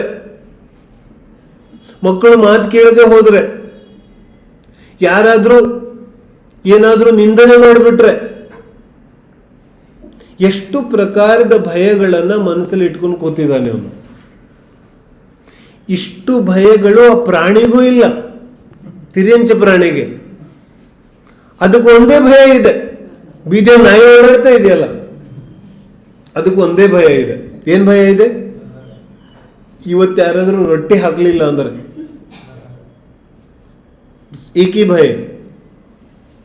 ರೊಟ್ಟಿ ಸಿಕ್ತಾ ಇನ್ಯಾವ ಭಯನೂ ಇಲ್ಲ ಅದಕ್ಕೆ. ಆದ್ರೆ ಮನುಷ್ಯನಿಗೆ 1000 ಭಯಗಳಿದೆ. ಇದೆಲ್ಲ 1000 ಭಯಗಳು ಎಲ್ಲಿಂದ ಬಂತು? ಮೋಹದಿಂದ, ಭ್ರಮೆಯಿಂದ ಬಂತು. ಯಾಕಂದ್ರೆ ಸತತವಾಗಿ ಒಂದು ಭ್ರಮೆ ಅಂತೂ ಸತತವಾಗಿದೆ. ಯಾವ ಭ್ರಮೆ? ನಾನು ಎಂಬ ಭ್ರಮೆ. ನಾನು ಅನ್ನೋದೇ ಒಂದು ದೊಡ್ಡ ಭ್ರಮೆ ಇದೆ, ಕಲ್ಪನಾ ಲೋಕ ಇದೆ. ಯಾವುದಕ್ಕೆ ನಾನು ಅಂತ ಕರೀತೇನೆ ಅದೇ ದೊಡ್ಡ ಭ್ರಮೆ ಇದೆ. ನಾನು ನನ್ನ ದೇಹ ಮಿಶ್ರಿತ ಯಾವ ಸ್ವरूप ಇದೆ उसी को मैं बोलता हूं. मैं ही सबसे बड़ा भ्रम है और इसी के वजह से सारे भय है. ಆ ನಾನು ಅನ್ನುವ ಭ್ರಮೆನೇ ಇಲ್ಲದೆ ಹೋದ್ರೆ ಯಾವ ಭಯ ಇದೆ? ಭಯದ ಮೂಲದಲ್ಲಿ ಭ್ರಮೆ ಇದೆ, ಮೋಹ ಇದೆ. ಯಾವುದು ನೋಡಕ್ ಬಿಡ್ತಾ ಇಲ್ಲ. देखो, ಭಯ ಯಾವ ವ್ಯಕ್ತಿಗಿದೆ ಆ ವ್ಯಕ್ತಿ ಎಂದಿಗೂ ಉನ್ನತ ಕೆಲಸವನ್ನ ಮಾಡ್ಲಿಕ್ಕೆ ಸಾಧ್ಯ ಇಲ್ಲ. ಭಯ ಯಾರಿಗಿದೆ ಆ ವ್ಯಕ್ತಿ ಉನ್ನತ ಕೆಲಸ ಮಾಡ್ಲಿಕ್ಕೆ ಸಾಧ್ಯ ಇಲ್ಲ. ಅವನು ಉನ್ನತ ಆಗ್ಲಿಕ್ಕೆ ಸಾಧ್ಯ ಇಲ್ಲ, ಅವನು ಮೇಲೆ ಏರಕ್ಕೆ ಸಾಧ್ಯ ಇಲ್ಲ. क्योंकि भय आगे बढ़ना उसको ये स्वीकार ही नहीं है. भय ऐसे होता है जैसे एक कमरे में किसी को बंद कर दिया हो. ಭಯ ಹೆಂಗಿದೆ? ಭಯ ಜೀವಿಯನ್ನ ಒಂದು ರೂಮಲ್ಲಿ ಕೂಡ ಹಾಕ್ಬಿಡುತ್ತೆ. ಆ ರೂಮಲ್ಲಿ ಯಾರ್ಯಾರಿದ್ದಾರೆ? ನಾನು ಮತ್ತೆ ನಾನು ಇಬ್ಬರೇ ಇದ್ದಾರೆ. ಯಾರ್ಯಾರಿಬ್ರು? ನಾನು ಮತ್ತು ಇನ್ನೊಬ್ಬ ನಾನು. ಇವರಿಬ್ಬರೇ ಇದ್ದಾರೆ ರೂಮಲ್ಲಿ, ಇನ್ಯಾರೂ ಇಲ್ಲ. ಆ ರೂಮಲ್ಲಿ ಭಯ ಇವನನ್ನ ಕೂಡ ಹಾಕ್ಬಿಟ್ಟಿದೆ. ರೂಮ್ ಅಕ್ಕಪಕ್ಕದಲ್ಲಿ ಸುಮಾರು ಜನ ಮಾತಾಡ್ತಾ ಇದ್ದಾರೆ, ಆದ್ರೆ ಇವನು ಕೇಳಿಸ್ತಾ ಇಲ್ಲ. ಯಾಕೆ? ರೂಮಲ್ಲಿ ಯಾರಿದ್ದಾರೆ? ನಾನು ಮತ್ತೆ ನಾನು. ಬೇರೆಯವ್ರ ಬಗ್ಗೆ ಕೇಳಿಸ್ತಾ ಇಲ್ಲ ಇವನು. ಕ್ಯಾ? ಭಯಭೀತನಾದ ವ್ಯಕ್ತಿಗೆ ಏನೂ ಕೇಳಿಸೋದಿಲ್ಲ, ಏನೂ ಕಾಣಿಸೋದಿಲ್ಲ. ಬೋಲ್. ಜಬ್ ಕಾಂಪಿಟೇಷನ್ ಇರುತ್ತಲ್ಲ, तो ಮಕ್ಕಳು ಕಾಂಪಿಟೇಷನ್ ಇದ್ದಾಗ ಸಮझो ಭಾಷಣ ಸ್ಪರ್ಧಾ, तो ನಂಬರಿಂದ ಮಕ್ಕಳು ಬರೋರಿದ್ದಾರೆ. तो ಮೊದಲು ಒಬ್ಬ ಬರ್ತಾನೆ ಹುಡುಗ, ಅವನ 5 ನಿಮಿಷ ಮಾತಾಡಿ ಹೋಗ್ತಾನೆ. तो ಎರಡನೇ ಅವನು ಕೇಳೋದು, ಅವನೇನ್ ಮಾತಾಡ್ದ? तो कुछ पता नहीं इसको. ಇವನಿಗೇನು ಗೊತ್ತಿಲ್ಲ, ಅಲ್ಲೇ ಕೂತಿದ್ದಾನೆ. ಆದರೆ तो ಕಿವಿ ಕೇಳಿಸ್ತಾ ಇಲ್ವೇನೋ? ಕಿವಿ ಕೇಳಿಸ್ತಾ ಇದೆ. ಕಿವಿ ಕೇಳಿಸ್ತಾ ಇದ್ರೂ ಏನೂ ಗ್ರಹಣೆ ಆಗ್ತಾ ಇಲ್ಲ. ಯಾಕೆ? ಭಯ ಇದೆ. 2ನೇ ನಂಬರ್ ನಂದಿದೆ, ನಾನು ಹೋಗಿ ಏನ್ ಮಾತಾಡೋದು? तो ಏನು ಕೇಳಿಸ್ತಾ ಇಲ್ಲ. कुछ दिखाई नहीं देता, कुछ सुनाई नहीं देता. आचार्य कुछ भी कहते हो, इसको सुनाई नहीं देता, इसको दिखाई भी नहीं देता. यही तो समस्या है. लोग आके प्रश्न पूछते हैं मुझे कि जिन्होंने लिस्ट ಎಲ್ಲ ಚೆನ್ನಾಗಿ ಬರೆದಿದೆ, तो ಅರ್ಥ ಯಾಕೆ ಆಗೋದಿಲ್ಲ? ಯಾಕೆ ಅರ್ಥ ಆಗೋದಿಲ್ಲ? ಕ್ಯೂಕಿ ಭಯ ಹೇ, ಭಯ ಇದೆ. ಯಾರಲ್ಲಿ ಭಯ ಇದೆ ಅವನಿಗೇನೂ ಕೇಳಿಸೋದಿಲ್ಲ, ಏನೂ ಕಾಣಿಸೋದಿಲ್ಲ. ಭಯ ಹೇ. तो ಎಲ್ಲಿವರೆಗೆ ಭಯ ಇದೆ ಅಲ್ಲಿವರೆಗೆ ಜಿನವಾಣಿ ಅರ್ಥ ಆಗೋದಿಲ್ಲ. तो ಭಯದ ಅಗತ್ಯ ಇಲ್ಲ. ಏನು ಭಯ ಇದೆ? ಎಷ್ಟು ವರ್ಷದ ಜೀವನ ಇದೆ? ಯಾವ ಭಯ ಪಡೋದಿದೆ? ಈಗೀಗ ತಾನೇ ಜನ್ಮ ಆಗಿತ್ತು ಅನ್ಸುತ್ತೆ. ಈಗೀಗ ತಾನೇ ನನಗೆ 20 ವರ್ಷ ಆಗಿತ್ತು ಅನ್ಸುತ್ತೆ. ಈಗೀಗ ತಾನೇ ಎಲ್ಲ ಆಗಿತ್ತು ಅನ್ಸುತ್ತೆ. ಇನ್ನೊಂದು 20 ವರ್ಷ 10 ವರ್ಷ ಆದ್ರೆ ಜೀವನನೇ ಮುಕ್ತಾಯ ಆಗುತ್ತೆ. ಯಾವುದು ಶಾಶ್ವತ ಇರೋದಿದೆ? तो ಭಯದ ಅಗತ್ಯ ಇಲ್ಲ. ಆಚಾರ್ಯರಿಗೆ ಇದು ತುಂಬಾ ಚೆನ್ನಾಗಿ ಗೊತ್ತಿದೆ, ಅದಕ್ಕೆ ಧೈರ್ಯ ಕೊಡ್ತಾ ಇದ್ದಾರೆ, ಭಯ ಪಡಬೇಡ, ನಿನಗೆ ಯಾವುದು ಇಷ್ಟ ಇದೆ ಅದೇ ಉಪದೇಶವನ್ನು ಕೊಡ್ತಾ ಇದ್ದಾನೆ. ಆದ್ರೆ ಏನ್ ಮಾಡೋದು? ಇವನಿಗೆ ಭ್ರಮೆ ಇದೆ, ಹೊರಗಡೆಗೆ ಸುಖ ಇದೆ, ಜಿನವಾಣಿಯಲ್ಲಿ ದುಃಖ ಇದೆ. ಇವನಿಗೆ ಭ್ರಮೆ ಇದೆ ಪ್ರಪಂಚದಲ್ಲಿ, ಕುಟುಂಬದಲ್ಲಿ, ಸ್ತ್ರೀ ಪುತ್ರದಲ್ಲಿ, ಧನ ಆಸ್ತಿ ಪಾಸ್ತಿ ಪರಿಗ್ರಹದಲ್ಲಿ, ಉಣ್ಣೋದು ತಿನ್ನೋದ್ರಲ್ಲಿ, ನಿದ್ದೆ ಮಾಡೋದ್ರಲ್ಲಿ, ಇದರಲ್ಲಿ ಸುಖ ಇದೆ. ಜಿನವಾನಿ ಓದೋದ್ರಲ್ಲಿ ದುಃಖ ಇದೆ. ऐसे तो लगता है इसको. क्या करे बोलो? वहां दुख सुख लगता है, यहां दुख लगता है. मंदिर दुखदायक लगता है, कुटुंब सुखदायक लगता है. क्या करे? लगता है कि नहीं लगता बोलो? ಅನ್ಸುತ್ತೋ ಅನ್ಸೋದಿಲ್ವೋ? नहीं लगता क्या? ಅನ್ಸುತ್ತೋ ಅನ್ಸೋದಿಲ್ವೋ? बोलो. ಅನ್ಸುತ್ತೆ ತಾನೆ?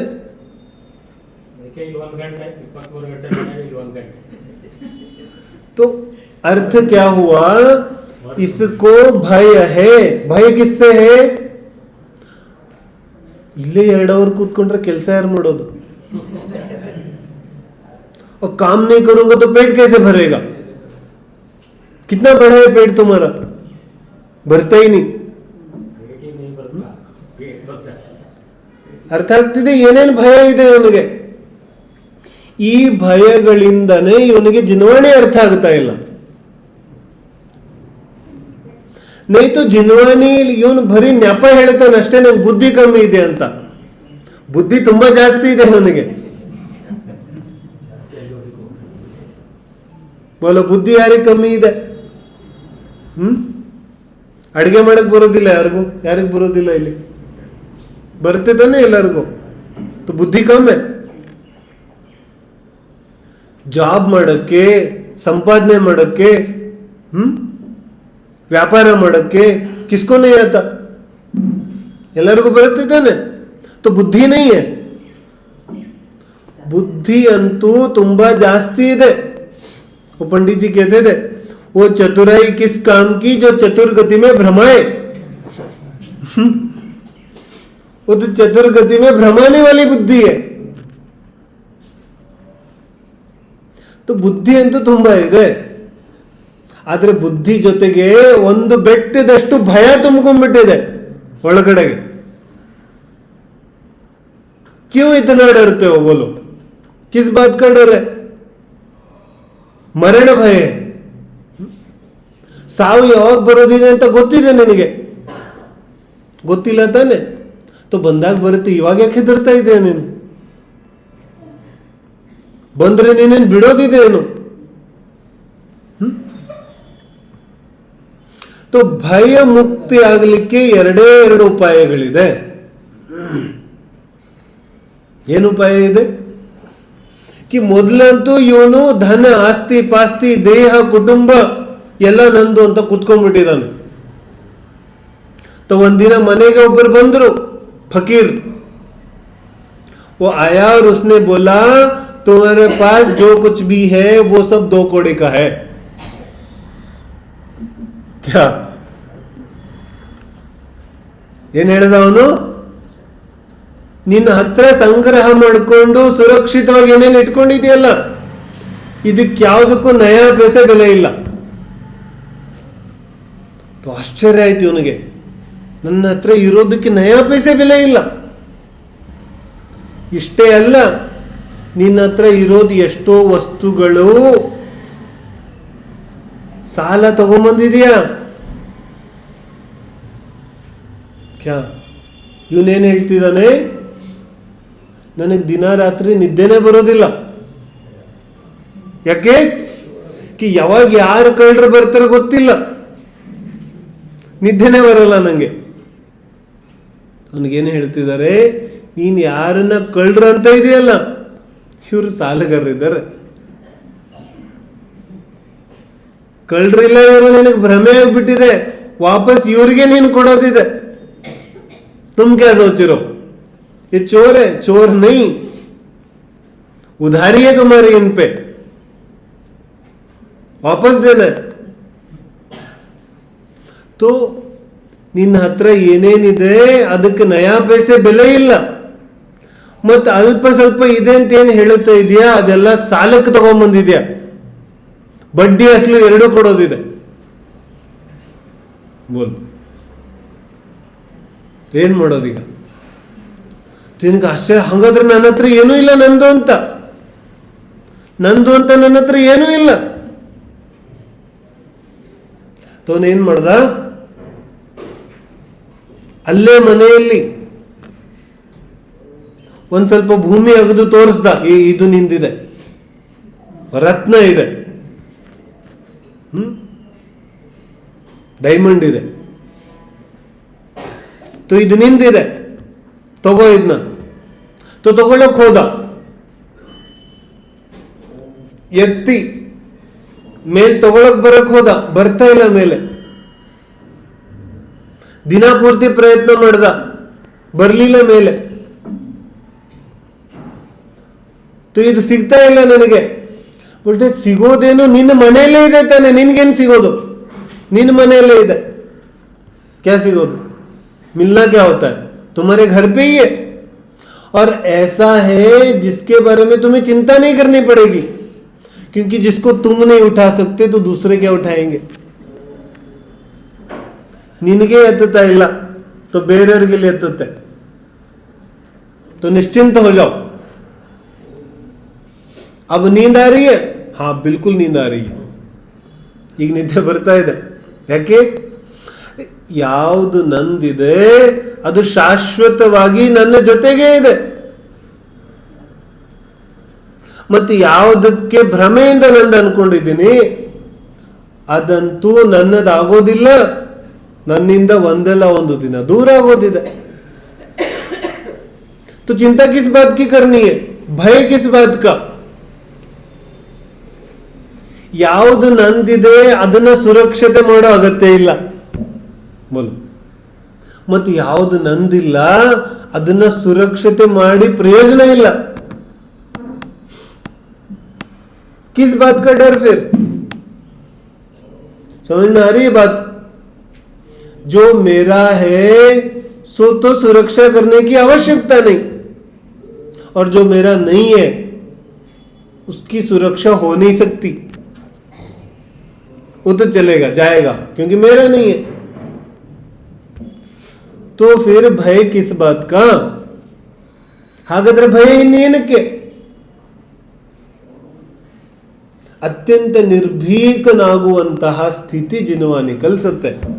ಬೈ ಧಾರ್ಮಿಕ ವ್ಯಕ್ತಿಗಿಂತ ನಿರ್ಭೀಕ ಇನ್ಯಾರು ಇರಕ್ಕೆ ಸಾಧ್ಯ ಇದೆ? ಧರ್ಮ ಜೀವನ ಪ್ರದಾಯಿನಿ ಇದೆ, ಧರ್ಮ ಅಮೃತ ಇದೆ. ಧರ್ಮ ಜೀವಿಯನ್ನ ಅತ್ಯಂತ ಸುದೃಢ, ಧೈರ್ಯಶಾಲಿ, ಬುದ್ಧಿವಂತ ಧರ್ಮ ಮಾಡುತ್ತೆ. ಮತ್ತು ಧರ್ಮ ನಾವೇಂಗ್ ಮಾಡಿಬಿಟ್ಟಿದೀವಿ? ಧರ್ಮ ಯಾರು ಮಾಡ್ತಾನೋ ಅವ್ರಿಗೆ ಮಾಡಕ್ ಬೇರೆ ಕೆಲಸ ಇಲ್ಲ.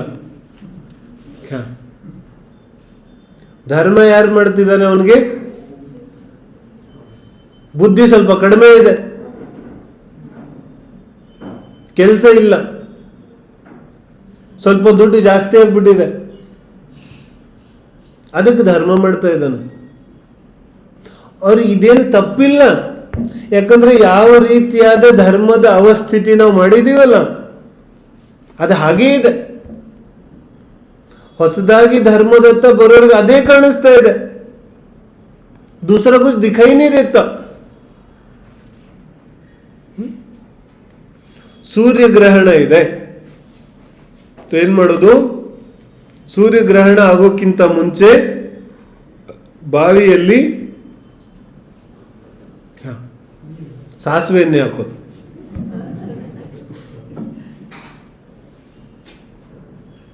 तो क्या हो जाएगा? धर्म हो जाएगा. ये धर्म है.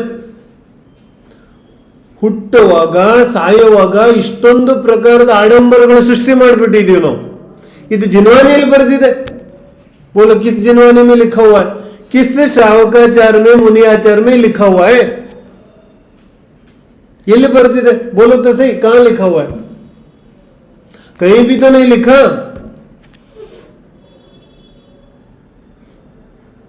ಬೈ ಪ್ರಪಂಚದಲ್ಲಿ ಯಾವುದಾದ್ರೂ ಧರ್ಮ ಇದ್ರೆ ಅವ್ರೇನು ಹೇಳ್ತಾರೆ? जैसे बोलो क्रिश्चियन में बाइबल है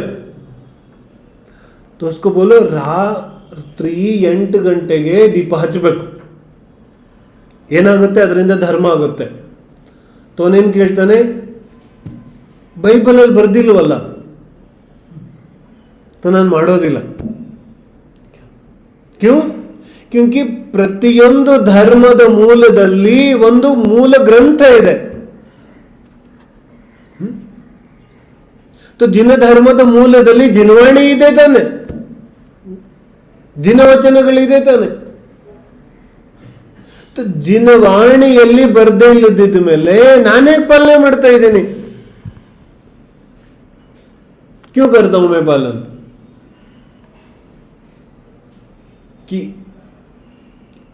ಈ ರೀತಿ ಮಾಡಿದ್ರೆ ಪುಣ್ಯ ಆಗುತ್ತೆ, ಈ ರೀತಿ ಮಾಡಿದ್ರೆ ಪಾಪ ಆಗುತ್ತೆ. क्यों करता हूं मैं ऐसे? ಪುಣ್ಯ ಪಾಪದ ವಿವೇಕ ಅಂತೂ ಜ್ಞಾನ ಹೇಳುತ್ತೆ, ಆತ್ಮ ಹೇಳುತ್ತೆ ಇದು ಪುಣ್ಯ ಇದೆ, ಇದು ಪಾಪ ಇದೆ ಅಂತ. ಇಲ್ಲ ಅಂದರೆ ಇಂತಹ ಅನೇಕ ವಿಷಯಗಳು ನಮ್ಮ ಮುಂದೆ ಬಂದ್ಬಿಡುತ್ತೆ. ಯಾವ ಬಟ್ಟೆ ಹಾಕೋಬೇಕು, ಯಾವ ಬಟ್ಟೆ ಹಾಕೋಬಾರದು, ಇದು ಧರ್ಮ ಹೇಳುತ್ತೆ. इतना इंटरेस्ट क्यों है हमको कपड़ों में? ये धर्म ने सिखाया. वो विवेक तन्निंद ताने जागृत आगತ್ತೆ ಜೀವಕ್ಕೆ. पहले जिनवानी सिखाओ तो सही. ಏನು ಹೇಳ್ತಾ ಇದೆ ಆಚಾರ್ಯರ ಅಭಿಪ್ರಾಯ ಏನಿದೆ, ಕಿ ಜೀವಿಯಲ್ಲಿ ಜ್ಞಾನ ಇದೆ ತಾನೆ, ನೀನು ಜೀವಿಯ ಜ್ಞಾನದ ಮೇಲೆ ಭರವಸೆ ಮಾಡು. ಭರವಸೆ ಮಾಡಿ ಏನ್ ಮಾಡು, ಆ ಜೀವಿಗೆ ಜಿನವಚನಗಳನ್ನು ತಿಳಿಸು. ಅತ್ಯಂತ ಕರುಣಾಭಾವದಿಂದ ಜಿನವಚನಗಳನ್ನು ತಿಳಿ ಹೇಳು. ಆ ಜಿನವಚನಗಳು ತಿಳಿದ ಮೇಲೆ ವಿವೇಕ ಜಾಗೃತ ಆಗುತ್ತೆ. ತನ್ನಿಂದ ತಾನೇ ಜೀವ ಹಿತ ಅಹಿತವನ್ನ ನಿರ್ಣಯ ಮಾಡ್ಕೊಂಡ್ಬಿಡುತ್ತೆ. वो अपने आप हित अहित का निर्णय करेगा, क्योंकि जिन वचन इतने ಶಕ್ತಿಶಾಲಿ ಹೋತೆ. ಶಬ್ದ ಬ್ರಹ್ಮ. ನಾವೇನ್ ಮಾಡ್ತೀವಿ, ಯಾರ ಜ್ಞಾನದ ಮೇಲೂ ಭರವಸೆ ಇಲ್ಲ ನಮಗೆ. ಬಚ್ಚೆ ಮಕ್ಕಳಿದ್ದಾರೆ, ಮಕ್ಕಳಿಗೆ ನಾವು ಏನ್ ಮಾಡೋದಿದೆ, ಹಮ್ ಬೋಲ್ತೆ ರೆಸ್ಟ್ರಿಕ್ಷನ್. ಹಿಂಗ್ ಮಾಡಬೇಡ, ಹಂಗ್ ಮಾಡಬೇಡ, ಅದು ಮಾಡಬೇಡ, ಇದು ಮಾಡಬೇಡ, ಇಲ್ಲಿ ಬಂದ್ರೆ ಹಂಗ್ ಮಾಡು, ಅಲ್ಲಿ ಬಂದ್ರೆ ಹಿಂಗ್ ಮಾಡು. तो ಅವನಿಗೆ ಏನನ್ಸುತ್ತೆ, पहले यहां से भाग जाओ, बहुत झमेला है यहाँ पे. तो ಇಲ್ಲಿಂದ ಮೊದಲು ಓಡೋಗೋದಿದೆ. ಆದ್ರೆ ಕರುಣೆ, ದಯೆ, ಅನುಕಂಪ ಇರೋ ವ್ಯಕ್ತಿ ಏನ್ ಮಾಡ್ತಾನೆ, ಮೊದಲು ಜಿನ ವಚನಗಳನ್ನ ತಿಳಿ ಹೇಳ್ತಾನೆ. ಜಿನ ವಚನಗಳು ತಿಳಿ ಹೇಳಿದ ತಕ್ಷಣ ವಿವೇಕ ಜಾಗೃತ ಆಗುತ್ತೆ. ಅದರಿಂದ ಹಿತ ಅಹಿತಗಳ ನಿರ್ಣಯ ತನ್ನಿಂದ ತಾನೇ ಆಗುತ್ತೆ. ಅದಕ್ಕೆ ಆತ್ಮಾನುಶಾಸನ ಅಂತ ಕರೀತಾರೆ. ಅದು ಆತ್ಮಾನುಶಾಸನ ಇದೆ. तो ಮೊದಲನೇ ಉಪಾಯ ಏನಿದೆ,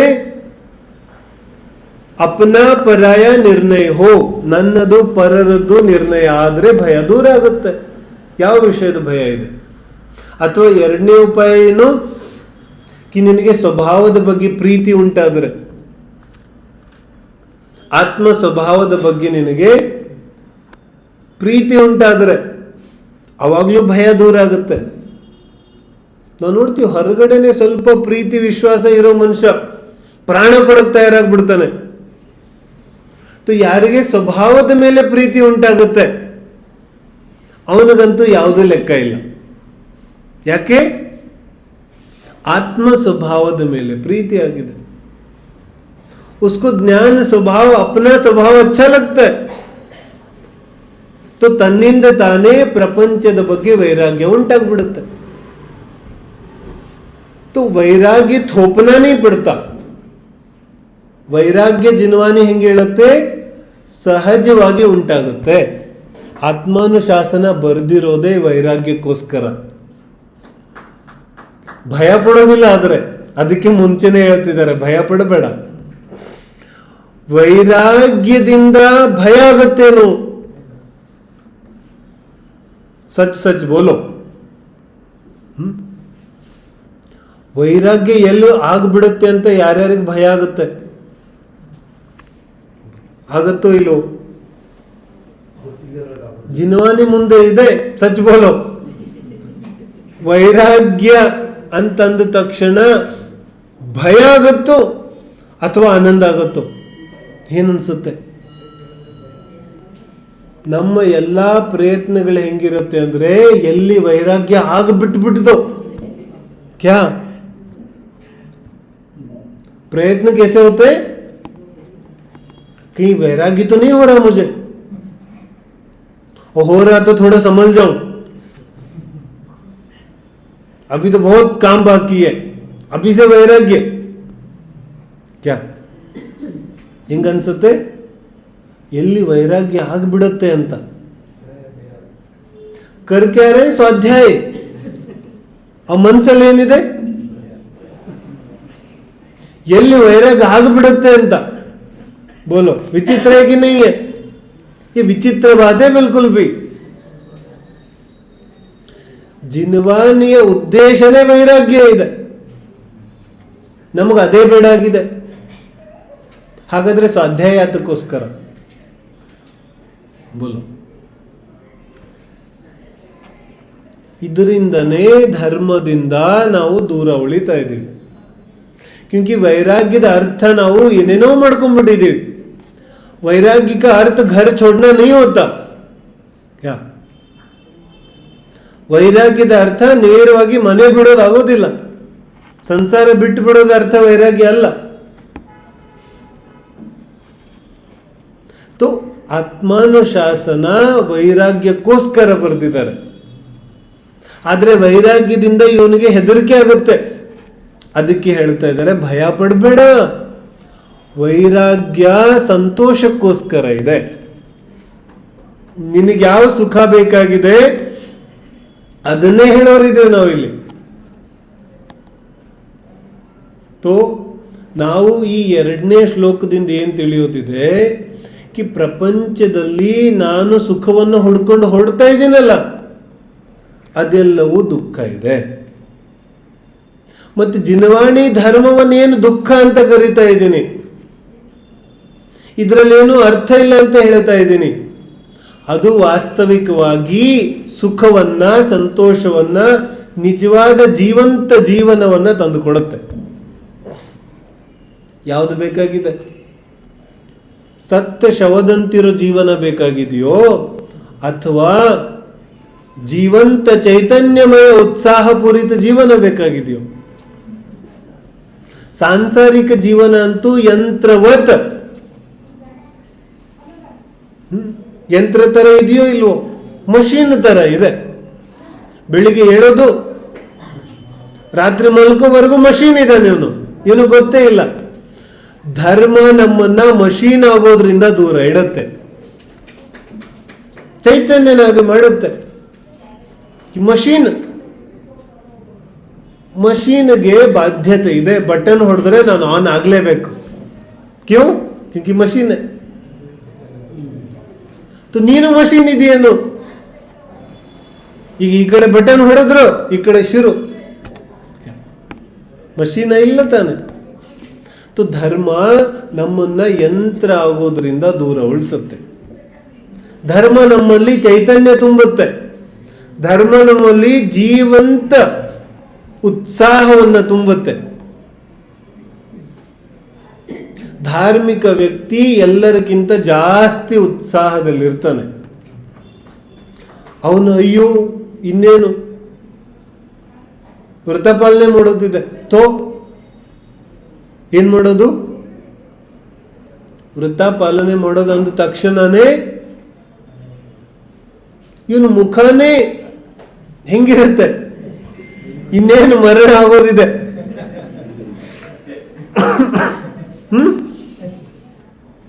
इसको धर्म बोलते. ಈ ರೀತಿಯಾದ ಧರ್ಮ ನಮ್ಮ ಮಕ್ಕಳಿಗೆ, ನಮ್ಮ ಸಮಾಜಕ್ಕೆ, ನಮ್ಮ ಪೀಳಿಗೆಗೆ ನಾವು ಕೊಡ್ತಾ ಇದ್ದೀವಿ. ಅದಕ್ಕೆ ಧರ್ಮದಿಂದ ದೂರ ಓಡೋಗ್ತಾ ಇದ್ದಾರೆ ಎಲ್ಲರೂ. और ऐसा धर्म हो यदि है तो पालन करने से तो अच्छा ही है. क्यों पालन करे ऐसा धर्म? बोलो. ಯಾವ ಧರ್ಮ ಬಂಧನದಿಂದ ಮುಕ್ತಗೊಳಿಸೋದಿತ್ತು ಅದೇ ಬಂಧನ ಮಾಡ್ತಾ ಇದೆ, ಹೊಸ ಹೊಸ ಬಂಧನಗಳನ್ನ ಸೃಷ್ಟಿ ಮಾಡ್ತಾ ಇದೆ. ಹಾಗಾದ್ರೆ ಯಾಕೆ ಬೇಕಾಗಿದೆ ಧರ್ಮ? ಧರ್ಮ ಇದೆ ಬಂಧನ ಮುಕ್ತಿಗೋಸ್ಕರ. ಅರ್ಥ ಆಗ್ತಿದೆ? ಭಯದಿಂದ ಇವತ್ತಿನ ವಿಚಾರ ಪ್ರಾರಂಭ ಆಗ್ತಾ ಇದೆ. ಭಯ ಇದ್ರೆ ಜಿನವಚನಗಳು ಅರ್ಥ ಆಗೋದಿಲ್ಲ. ಭಯ ದೂರ ಹೆಂಗಾಗುತ್ತೆ? ಜ್ಞಾನದಿಂದ ದೂರ ಆಗುತ್ತೆ. ಹೇಗೆ ಆತ್ಮಾನುಶಾಸನದ ಮುಂದಿನ ಪದ್ಯಗಳು ಬರುತ್ತೆ, ನಮ್ಮಲ್ಲಿರುವಂತಹ ಅಜ್ಞಾನ ಕಮ್ಮಿ ಆಗುತ್ತೆ. ಅಜ್ಞಾನ ಕಮ್ಮಿ ಆದಷ್ಟು ಭಯ ಕಮ್ಮಿ ಆಗುತ್ತೆ. ಭಯ ಕಮ್ಮಿ ಆದಷ್ಟು ಉತ್ಸಾಹ, ಚೈತನ್ಯ, ಧೈರ್ಯ, ದೃಢತೆ, ಶ್ರದ್ಧೆ ಎಲ್ಲವೂ ಜಾಸ್ತಿ ಆಗ್ತಾ ಹೋಗುತ್ತೆ. ಆಗ ಅವನು ನಿಜವಾದ ವ್ಯಕ್ತಿ ಆಗ್ತಾನೆ. ಆತ್ಮ ಜ್ಯೋತಿ ಅವನಲ್ಲಿ ಪ್ರಗಟ ಆಗುತ್ತೆ. ಅದು ಈ ಜಿನವಾಣಿಯ ಸಾರ ಇದೆ.